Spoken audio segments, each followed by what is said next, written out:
All right, welcome back to Sunrise, and thank you so much for choosing to stay with us on this here Monday morning. Right. So whether it's work worries, or saving struggles, or financial educator Carlton is here with the answers. Oh, love that. Love a solution to a problem. So it's time for another Money Masterclass. Currency Q&A brought to you by Guardian Life. Welcome, Carlton. Good morning. Good morning, people. How are you both doing? We're good. Fine. Wonderful. And did you enjoy your Mother's Day?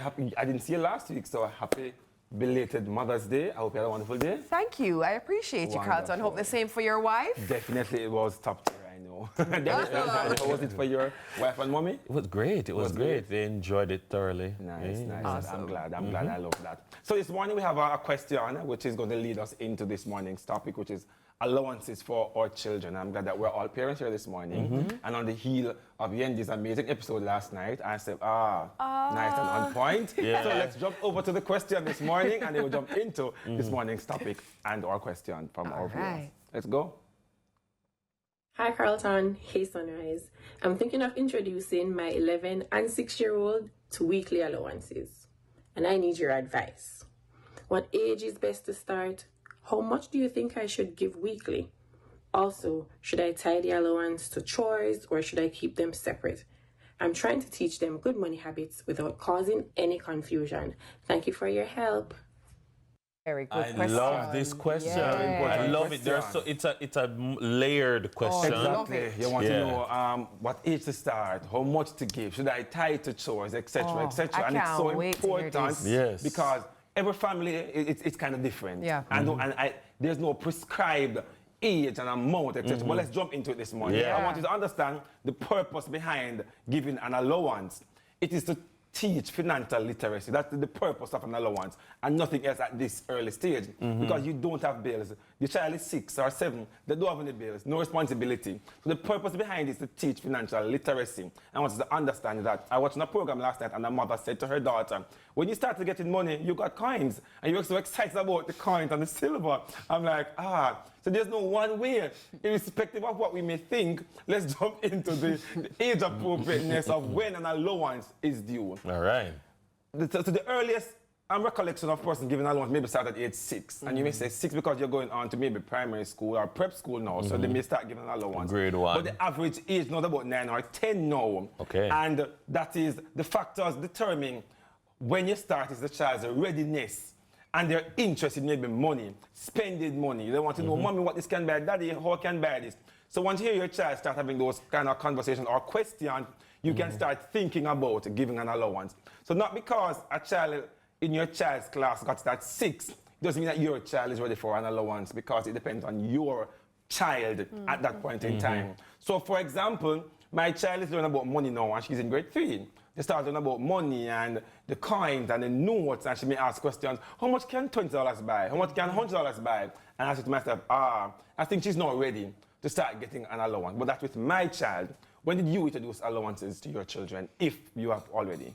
I introduced allowances when she started expressing interest in wanting to purchase things. Then I would say, I said, okay. And I would tie them to something. When I get there, say and then she would save up to buy that thing. So that's why I introduced financial literacy to her. She was about age 7. About 7? Yeah. Jackson have allowances? Jackson just turned 6. He's in grade 1. And the only thing he's interested in money for right now is to buy sour belt. So, to buy sour belt at school. And so, like, he'll tell me it costs $100. And I ask him how many sour belt can $500 buy. So we have those kinds of conversations. But like, I test him, and I give him $100, and I say, keep it in your pocket. When you're ready to buy sour belt, you go and buy it. And like, at the end of the day, I ask him if he buy the sour belt. No. I said, where's the $100? I don't know. So me just say, you're not ready. You're not ready. Exactly. Yeah, but another parent's child may be ready at age 6. Yeah. So another example. So my daughter attends a school now that you don't need to give them money, but you can top up an account at the wherever. But she brings lunch to school, so that is a just in case money. Just in case money. But I realize that when I go, sometimes you have lunch, you have snack, but the bill is going down. Like, how do I come now on the money? Because she go after school and she maybe take this and she take that. And she say, Icicle. I'm icicle. I'm back juice. I know the style. I know the style. All right. I stop that option. I'm going to start giving you the money now. You say, all right, you have $100 this week. How are you going to spend it? Because that's an indication to me. Maybe you don't start valuing money yet. Right. You need to start valuing money. So let's drop down to the amount. It is based on the parents' financial situation. Yeah. Correct. Let's mention $500 a while ago. I'll give Jackson $100. Me make give $100. Yeah. Yendi may give the coins. I give coins. Coins. I remember from the interview last time, you give coins. I am that parent. So there's no set amount. So it's based on your financial situation. Also on the child's individual needs. Yeah. So your child may be after school for 5 hours, while some of the child may be at school for an hour. Or your child may want to buy, based on, things that Sour bell. Sour bell. Don't put more roadblock. So it depends on the need. Also, the allowance comes from the family budget. So there's no free money anywhere lying around. Right. It comes from the wants category. So after you pay your needs and your saving investment, and the parents have their wants money, your allowance comes from the wants money. If there's no wants, womp, womp, womp, I'm so sorry. There is no allowance at this point in time. So in other words, don't create a new line item in the budget called allowance. No. It must come out of... What you have already here, what have you want? It's not from savings, because the family saving must be done, investment must be done. You can get pitney allowance and you can't pay the light bill. That's not working out. All right? Wonderful. Point to consider. You want to encourage earning opportunities. So you may want to tie to chores. Some person may tie to chores. These are not the basic chores. You're not paid if you wash the plate. You're supposed to be helping with those things. But you may have advanced things like wash the car. If you want to wash the car, for example, it's not your job to wash your car. Correct. Or sometimes I may say, I have rugs, or you may want to sell the older child son, go wash the rugs for me, or to vacuum, or something of the nature which is not within the regular house chore that you want to tie it to. I've also seen the concept is tied to maybe reading financial literacy books. So to teach your child about money, you say, if you read a book this month, for every book that you read, I'll give you $100, I'll give you $1,000. So you're tying it to different things to build a different mindset. So I know a lot of entrepreneurs, they say, I don't want my child to be an employee at 95, so I'll tie it to, if you start a business this summer, I'll give you extra allowance. So whatever you're trying to teach your child, you can tie the allowance to that actual concept. Right. So you can do that. You want to also teach budgeting. So when they do get the allowance, it's not free money. So what are you going to do with it? How much sour? Bells. How much sour bells? All right, $30 for one, all right? So $100, you can get one sour belt, and you're going to save $20 out of this money, and you keep the rest until Friday when you can make it up and do something.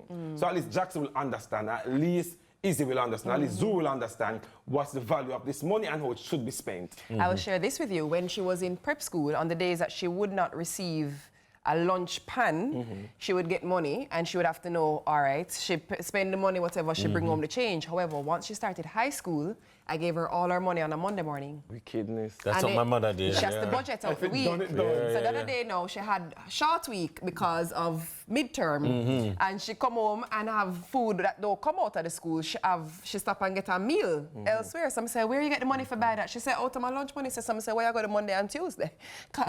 And she goes, oh. Oh, see, I carried over. You're in the wicked. No, because this is how you learn budgeting. You learn consequences. If this money is for my lunch and it's allocated for my lunch, what me I do I buy extra food whenever you know? If it wasn't saved from the lunch money. I tell you what she did though, Carlton. She packed up lunch pan with leftovers because She learned, and that's so important. Correct. Also, you want to encourage saving from the allowance. So up above everything, saving. So tie a goal. So for example, I've told my daughter, whatever you save this year by November, I will double it for you for Christmas. Brilliant. And listen to me now. Love that interest. Any money, any money she get now, she has screw up. She find my money something. Oh, daddy, I found money. Cash flow. She put it in the pan. Put it in the pan. But at least in her head, paid for. If she got $100 now, she wants to put only a part of it because she wants to save it. Because she hears if she save it, she's going to get double or whatever for a particular goal for Christmas. Carlton, it's important. do you know I know the perfect child that you could adopt? On the brink of 40, but very self-sufficient child. Trust me, I want a parent like myself to do my interest. Because I can't even. And you don't even have to give me allowance to wash the dishes. Rest it. Discuss money concepts, the purpose behind the money. Why do you get this money? You want to have those conversations. As young as they are or old as they are, you want to discuss the concept with them when they get their allowance. But you also want to be patient and flexible because they are children. They are going to not buy the Sour Patch. They're going to come and buy fast food from the lunch money and you have to teach them, all right, don't do this. You're going to pack lunch next week because you have money this week. And that's the entire purpose behind giving an allowance. Because we as adults, sometimes we make mistakes. We may overspend a particular week or a particular month because something come up. Imagine a child who's learning the concept of money. They are going to mess up at time, but you as a parent, you must be flexible and understand and hear what is that teaching ground for me because I want my child to do better with money. And as they get older, you want to adjust what you're giving them. So obviously when Jackson turned 12, you can't give him $100 for sour. Bells. You want to give me 1,000, maybe at that time then you're giving 10,000. But you also want to model the behavior as a parent. Don't say it and don't do it. So if you end that given is the extra money for the following week, is they going to say, well, whatever, because my mommy can't find it. But notice that if I spend this money, I should not have spent it. Figure it out. Leftovers from the fridge and figure it out. And that's exactly what we want to do when we give our children allowances. We're teaching them about money. So this child's month is so important that we not only give them the things, etc., but concepts and life skills that can help them to be better persons with their money in the future. So you know where to find me. It's Carlton G Stew across all platforms. Follow me. I'm a YouTube channel soon come back up. So you can just go and subscribe in the meantime. Like and subscribe. You so much. Yes. Hit the notification bell. That was really good. Very Love good. That. Nice gems. Love Nice that. gems, Carlton. I want to tell you, quick story. The other day, my daughter went to the supermarket with her dad, right? And he picked up 2 of something. And, you know, she paused and said, you know, if you pick up 3, you get the wholesale price. And, you know, he messaged me right away and he said, big up. Big up. Exactly. So, model the behavior. All right, that's all the time we have in this Money Masterclass Currency Q&A. Brought to you by Guardian Life. Many thanks, of course, to Carlton or you or Guru, as usual, for helping to make sense out of it all. More Sunrise after this break. Please stay with us.